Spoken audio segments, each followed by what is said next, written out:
نبی اکرم صلی اللہ علیہ وآلہ وسلم نے اسلام کے ابتدائی دنوں میں مسلمانوں کو ہر ماہ 3 دن روزہ رکھنے کی ہدایت فرمائی، مگر یہ فرض نہیں تھے۔ پھر 2 ہجری میں رمضان کے روزے رکھنے کا حکم نازل ہوا۔ اللہ تعالیٰ نے قرآن کریم میں ارشاد فرمایا، اے ایمان والو، تم پر روزے فرض کیے گئے ہیں جس طرح تم سے پہلی امتوں پر فرض کیے گئے تھے، تاکہ تم متقی اور پرہیزگار بنو۔ حضرت سلمان فارسی رضی اللہ تعالیٰ عنہ سے روایت ہے کہ ماہ شعبان کی آخری تاریخ کو رسول اللہ صلی اللہ علیہ وآلہ وسلم نے ہمیں ایک خطبہ دیا، جس میں آپ علیہ السلام نے فرمایا کہ اے لوگو، تم پر ایک عظمت اور برکت والا مہینہ آنے والا ہے۔ اس مہینے کی ایک رات 1000 مہینوں سے بہتر ہے۔ اس مہینے کے روزے اللہ تعالیٰ نے فرض کیے ہیں اور اس کی راتوں میں بارگاہ الہی میں کھڑے ہونے یعنی نماز تراویح پڑھنے کو نفل عبادت مقرر کیا ہے، جس کا بہت زیادہ ثواب رکھا ہے۔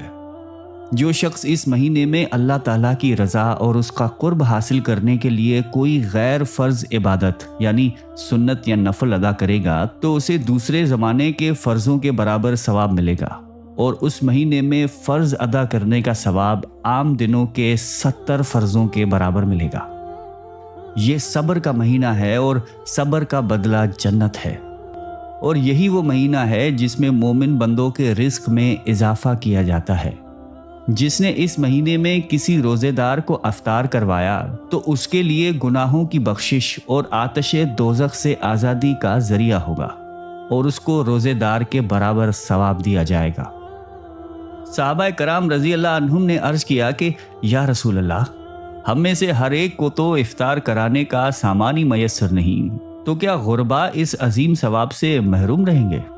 آپ علیہ السلام نے فرمایا کہ اللہ تعالیٰ یہ ثواب اس شخص کو بھی دے گا جو دودھ کی تھوڑی سی لسی پر یا پانی کے ایک گھونٹ پر کسی روزے دار کا روزہ افطار کروا دے، اور جو کوئی کسی روزے دار کو پورا کھانا کھلا دے، اس کو اللہ تعالیٰ میرے حوض کوثر سے ایسا سیراب کرے گا جس کے بعد اسے کبھی پیاس نہیں لگے گی، یہاں تک کہ وہ جنت میں پہنچ جائے گا۔ آپ علیہ السلام نے فرمایا کہ اس ماہ مبارک کا ابتدائی حصہ رحمت، درمیانی حصہ مغفرت اور آخری حصہ آتش دوزخ سے آزادی کا ہے۔ فرمایا کہ جو شخص اس مہینے میں اپنے غلام و خادم کے کام میں تخفیف کر دے گا، اللہ تعالیٰ اس کی مغفرت فرما دیں گے، اسے دوزخ سے رہائی اور آزادی دے دیں گے۔ رمضان کے روزے ہجرت کے 18 ماہ بعد فرض ہوئے۔ آپ علیہ السلام نے اس دنیا سے وصال فرمانے سے قبل 9 بار ماہ رمضان کے روزے رکھے۔ حضرت ابو ہریرہ رضی اللہ تعالیٰ عنہ سے روایت ہے کہ آپ علیہ السلام نے فرمایا کہ جب رمضان کی پہلی رات آتی ہے تو شیاطین اور سرکش جنوں کو زنجیروں میں جکڑ دیا جاتا ہے اور دوزخ کے دروازے بند کر دیے جاتے ہیں، اور پھر اس کا کوئی دروازہ نہیں کھولا جاتا۔ پھر جنت کے دروازے کھول دیے جاتے ہیں اور اس کا کوئی دروازہ بند نہیں کیا جاتا۔ پکارنے والا پکارتا ہے، اے خیر کے طلبگار آگے بڑھ، اور اے شر کے طلبگار ٹھہر جا۔ اللہ تعالیٰ کی طرف سے بندے آگ سے آزاد کر دیے جاتے ہیں، اور یہ معاملہ ہر رات جاری رہتا ہے۔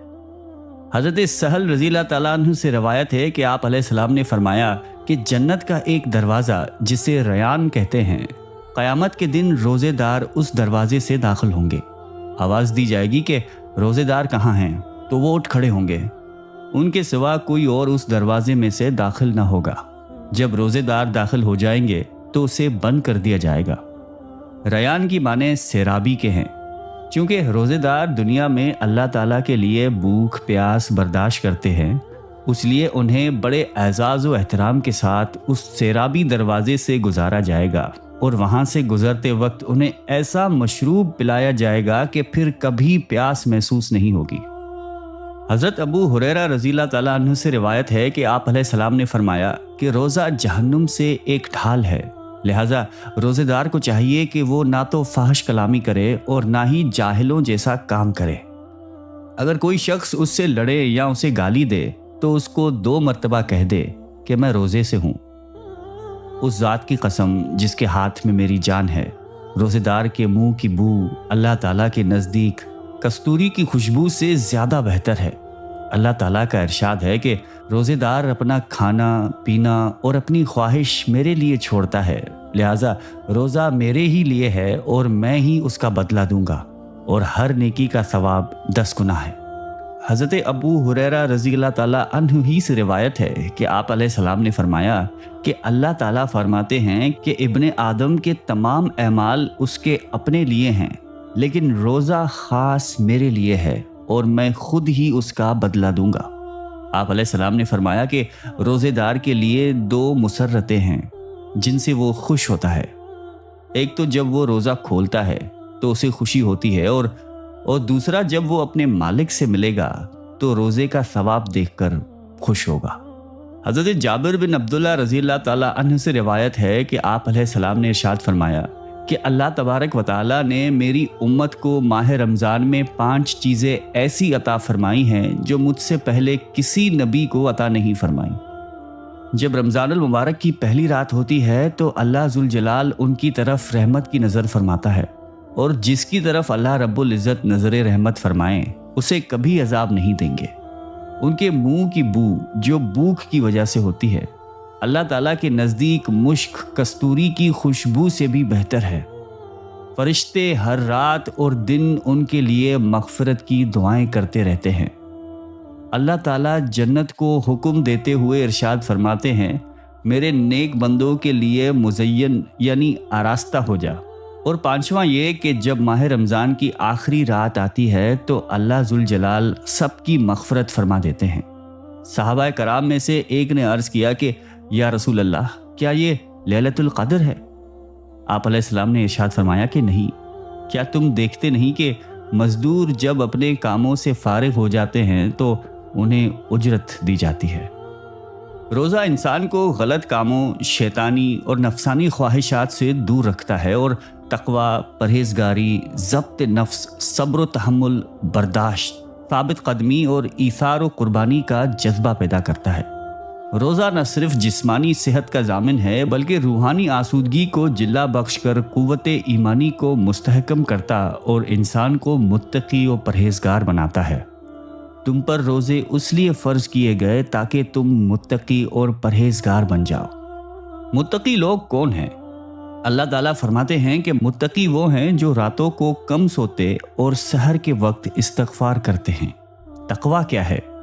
اللہ کے خوف کے باعث خود کو گناہوں یعنی جھوٹ، غیبت، منافقت، بدکاری، بے حیائی، بددیانتی، ریاکاری، دھوکہ، فریب، خیانت، کام چوری، غفلت، لاپرواہی، سستی، کاہلی، غصہ، بد کلامی، لڑائی جھگڑا، دنگا فساد، رشوت، ناجائز منافع خوری اور دیگر عیوب سے بچنے کا نام تقویٰ ہے، اور یہی روزے کا اصل مقصد ہے۔ گویا رمضان المبارک تقویٰ کی افزائش کے لیے موسم بہار ہے۔ حضرت ابو ہریرہ رضی اللہ تعالیٰ عنہ سے روایت ہے کہ آپ علیہ السلام نے فرمایا، اگر کسی شخص نے جھوٹ بولنا، جھوٹ پر عمل کرنا اور فریب کاری کو نہ چھوڑا تو اللہ کو اس کی حاجت نہیں کہ وہ اپنا کھانا پینا چھوڑ دے۔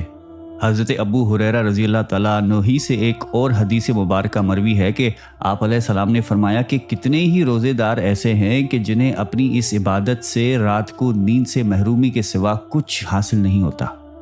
اس حدیث مبارکہ میں واضح طور پر فرما دیا گیا ہے کہ اگر قیام اللیل میں رجوع الہی کی کیفیت پیدا نہیں ہوتی تو اس طرح راتوں کا کھڑا رہنا سوائے رت جگہ کے اور کچھ نہیں ہے۔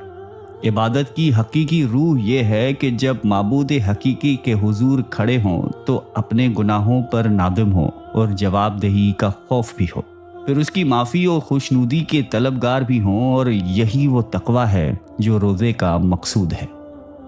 سورہ بقرہ کی آیات 183 سے 188 تک رمضان المبارک کے احکام اور مسائل بیان ہوئے ہیں، لیکن درمیان میں آیت 186 میں دعا کے بارے میں ارشاد باری تعالیٰ ہے کہ اے پیغمبر، جب تم سے میرے بندے میرے بارے میں دریافت کریں تو آپ کہہ دیں کہ میں بہت ہی قریب ہوں، جب پکارنے والا پکارتا ہے تو میں اس کی دعا قبول کرتا ہوں۔ تو ان کو چاہیے کہ میرے احکامات مانیں اور مجھ پر ایمان لائیں تاکہ نیک راستہ پائیں۔ روزوں کے احکام کے درمیان دعا کا بیان فرما کر یہ واضح کر دیا گیا ہے کہ رمضان میں دعا کی بھی بڑی فضیلت ہے۔ جس کا خوب اہتمام کرنا چاہیے۔ خصوصاً افطاری کے وقت کو قبولیت دعا کا خاص وقت بتایا گیا ہے۔ اللہ تعالیٰ مجھے اور آپ کو اس رمضان المبارک کی برکات کا پورا فائدہ اٹھانے کی توفیق عطا فرمائے۔ وللآخر دعوانا الحمدللہ رب العالمین۔